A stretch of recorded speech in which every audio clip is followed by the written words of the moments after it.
Okay, I'm going to do this video one more time. Welcome to my channel. I'm tired. I'm going to do this video one more time, mostly because the other video got deleted. But here I'm going to be listing like the things that you will need as a Nigerian when you're coming to Japan. If you hear any funny sounds, it's my toilet. It's being weird. Okay, first things first, you're going to need is a bachelor's degree. No, you cannot use HND. No, you cannot use OND. No, you cannot use HND plus OND because immigration actually needs bachelor's degree, as in actual bachelor's degree, in order to give you a visa. So I'm sorry about your HND and OND.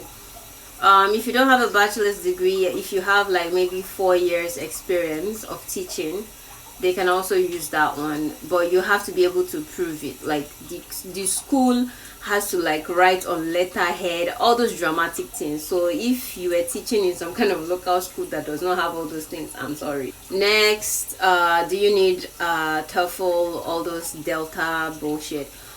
No, you don't. This is Japan. You don't need that shit. Honestly, I'm sorry. I am very sorry, but I'm tired today.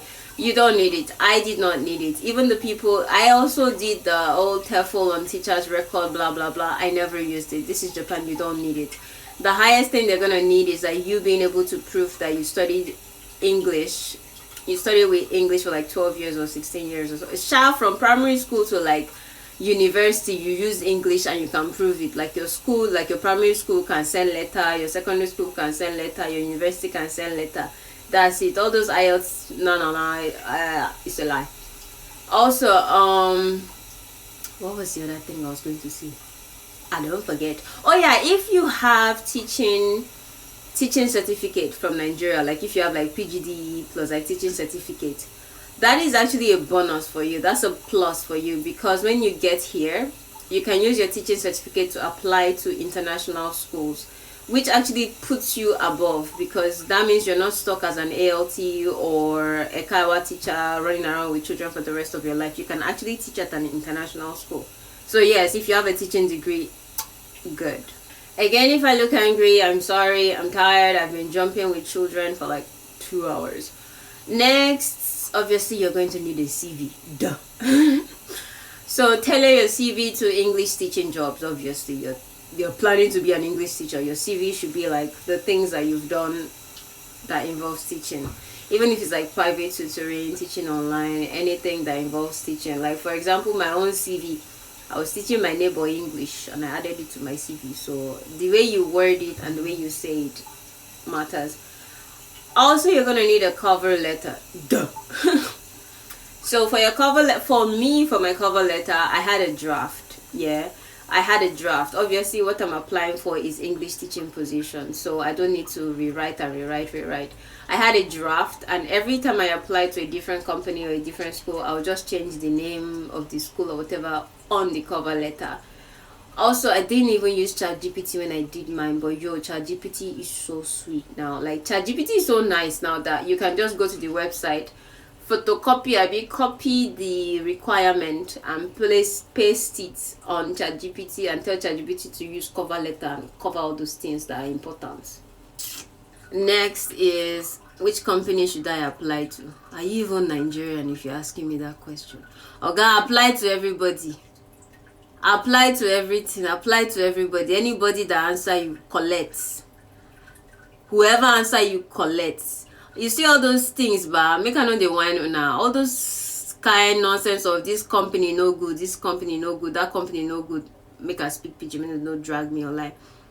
This company no good, that company no good, blah blah blah. All that one now, Oyibo wahala. All those ones, honestly, from my heart, now Oyibo wahala. Oyibo don't get too much, like, for their whole life they don't get so much privilege, so they like, they know they like any of that thing, we know they resonate with their own kind thing. So oga, whatever they give you, collect them, because the company where they work for, but the first time where I come, everybody's like, micromanagement, yeah, all that one now Igbo people talk. Collect the job. Which city should I apply to? Which city is the best? Oga, if they put you on Mount Fuji, collect. If they put you on Mount Fuji, collect. The only thing is that maybe tell them that you don't drive so that they don't have to put you in a position that requires driving. But if they put you for Mount Fuji, collect. Highest, you stay with the company. If you don't like the place, like if you don't like the place after like 1 year or 2 years, carry your leg at Japa. Or all this what you are doing. You are not hungry. You're not hungry. You're not hungry. If you're hungry, you'll not be asking all these questions. Okay, wherever they play, if they let them put you inside village, inside ocean, inside Hokkaido, collect. What's the hiring season in Japan? Honestly, for me, I've been here like 2 years, and I've noticed that the hiring season usually starts in December. Like December to like March. December to like March. By March, the company should have like organized everything for you, and by April you should start. Like if you're already in Japan, you can apply for like the job in like December, January, and you will get it and start in like April.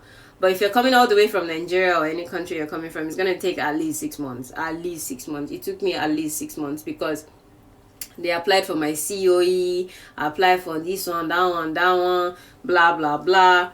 Yeah, it's gonna take you at least 4 to 6 months to actually carry your leg and enter Japan. It's gonna take a while. Should I accept company housing? If I'm being honest with you, yeah, they give you company housing to make things easier for you. You don't need to learn Japanese or speak to any Japanese, blah blah blah. They do it to make it easier for you. But if we're also being honest, some companies can be very ridiculous, because why are you giving such expensive prices for, an apartment when you know that this person is just moving? What I did, I came and I stayed in a shared house. I stayed in a shared house in Japan. I stayed in a shared house for 1 year before I finally moved to my apartment. The reason why I don't recommend getting an apartment before coming here or when you get here is because when you stay in a shared house, you have the opportunity to you have the opportunity to search for a house. Like you have the opportunity to check. Now imagine that you go to a company and you imagine that you actually don't like that company, and now you signed a 2 years contract and you're stuck in it, blah blah blah blah blah blah. Now you have to stay there, you get. But like if you stay in a shared house is they don't really send your papa, they just want you to pay and get out. So I would say stay in a shared house. But if you feel like you cannot stay in a shared house, then fine, go ahead with an apartment. You can take your company apartment, or you can do the drama and look for your own apartment. It's up to you. It's your choice. How much should I budget when I move into Japan? Your company will most likely tell you to budget about $5,000. They're not whining you. They're not whining you.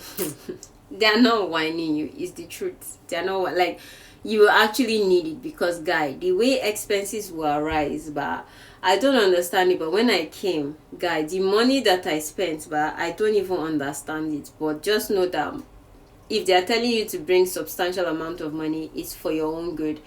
For the flight ticket, I think I paid about 5 million naira, because gonna beg. Anyway, for the flight ticket alone, I paid about 5 million naira. Although it was like round trip ticket, because I didn't want anybody to be telling me rubbish at the airport. For money, to be honest, I came to Japan with $500. Yeah. It was the dumbest bullshit I ever did in my life, because I ended up calling family members to send me money.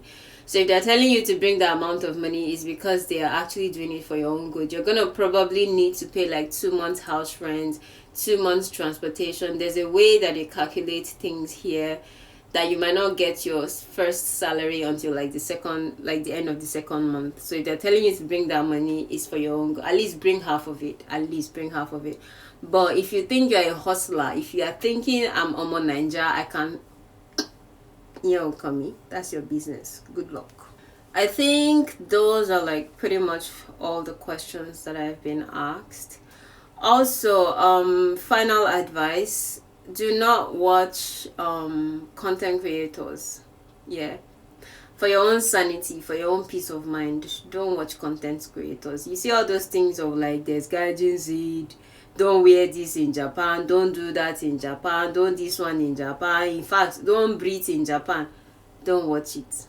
It's for your own good, because if you watch it, you will come to this country with a crazy mindset, and at the end of the day you realize that these people are only doing these things just to get viewers. It's like Europeans that come to Nigeria, for example, and they purposely go to Isaleko to go and make videos and talk about how there's poverty in Nigeria and blah blah blah. They ignore the whole rich places. At the end of the day, it's for views, it's for comments, it's for rage bait, it's for all these things. So I would advise you, don't watch unnecessary comments. If it's not going to educate you or edify you, do not fucking watch it. Finally, learn Japanese. Thank you for watching today's video. Goodbye.